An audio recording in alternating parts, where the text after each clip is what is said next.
Right, here we are, guys, back for another Golf Clash tutorial video here for the Southern Pines course, hole number 6. And there's kind of a variety of ways to play this. Jeez, guys. So let's take a look here. This is usually pretty close to the max line, where wood and driver switch. So having good sniper length here is going to be highly favorable.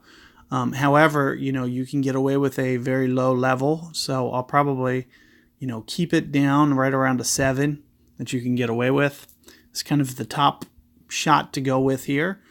Additionally, kind of for a second choice, let's go ahead and put in Thor Hammer or Apoc 6, but Apoc 6 is going to, these are pretty much interchangeable.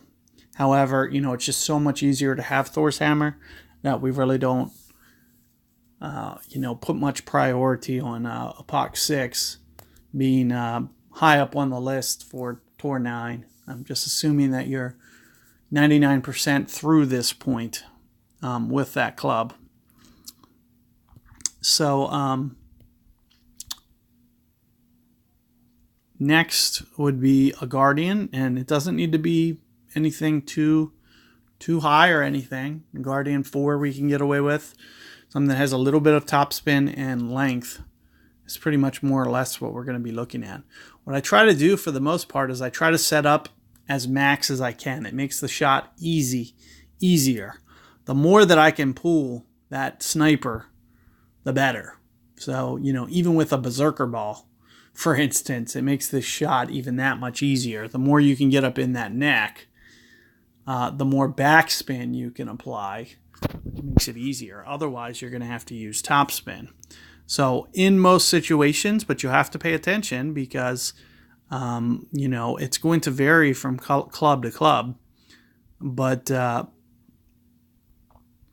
depending on how north your max line is, depending on the ball you're playing, all this stuff is going to kind of change these spin numbers. So take these with a grain of salt, but I'll usually use around 1 top spin here.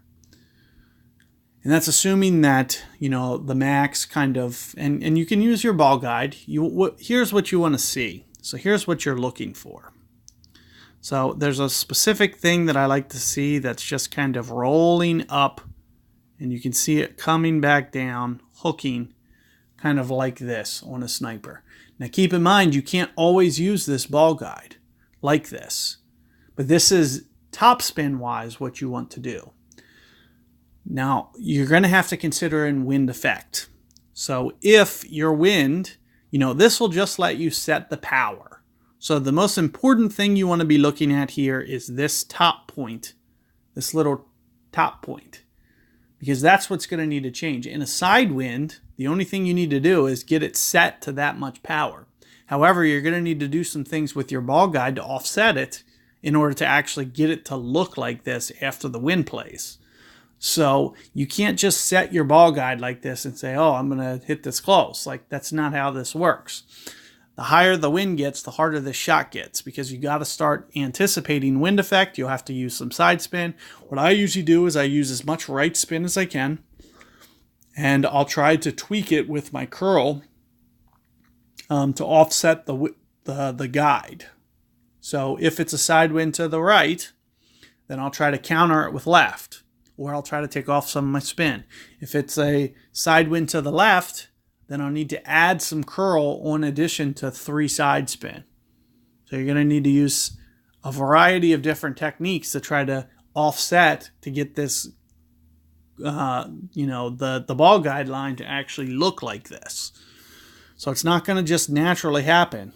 Just because you set the ball guide to look like that doesn't mean, that's what's going to happen. But this is, the overall general consensus of what I try to do is land about here, get the second hop right around this fringe, maybe just inside the fringe, and then just let it naturally roll up and almost get to the point where it's towards the fringe, like, maybe 2 or 3 grids short, and then just funnel down towards the cup. And as I mentioned, you'll have to take these with a grain of salt because sometimes you'll have to use more than this. Sometimes you'll have to use less. And for the most part, we're going to say that the tailwind case is pretty much off limits. So you won't even really be able to use this with too many headwinds. So we're going to need a tailwind. And, with the tailwind, we can start to take off some of this and maybe use 0.5 for my top spin. Keep in mind these are top spin numbers. So let's talk about these adjustments real quick because this is the tailwind case. You can also do this for the side wind. So let's do side as well. And those are going to be kind of your only two cases where you can hit this shot. So with the tailwind, I'm going to use max plus about 20%. Pretty much spot on. That's, a very good adjustment. With the side wind, it's going to be very, very similar. Max plus 20% for the adjustment.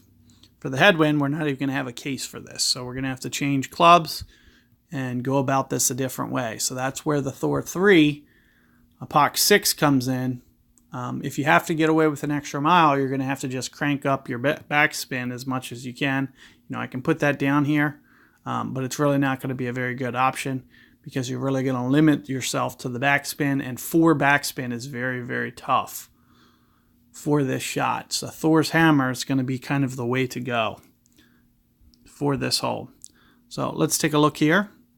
So let's say what I'll usually try to do is usually about 5 backspin. I like landing a little bit more north, like right around here, towards the center with about 5 backspin. Getting the first bounce about here, second bounce, and then it just kind of feeds down.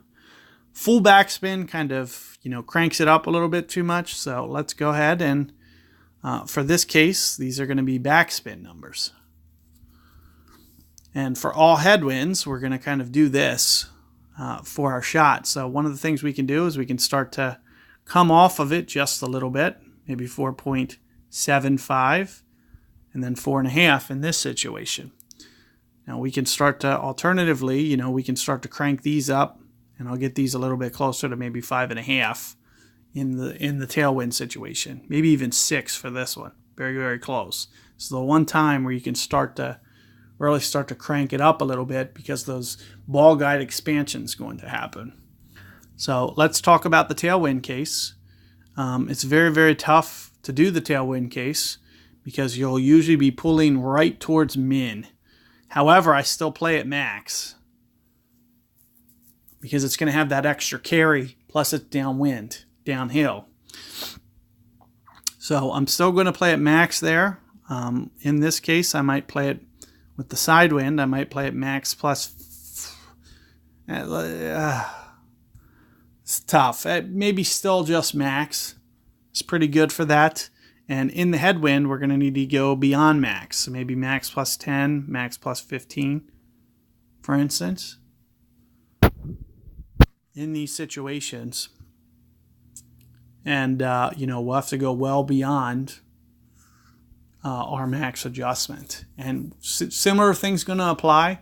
It's a little bit easier when you land in this part of the neck to have control of the hill. It's a little bit easier. So wind effect is less prevalent, because you won't have to worry about, that extra rollout and extra, it's always going to kind of check up on this hill. So it's very easy to have a lot more control on this shot. I prefer the driver shot. So whenever I can pull off the driver shot, assuming that I hit perfect ball, I have much more control because I can keep it out of the wind and I can play less wind effect. You can see, my values here, they're much closer to max as opposed to going well beyond and losing some control, which means you're going to have more wind effect to have to consider. So good luck with this hole, guys, and see you guys on the next one.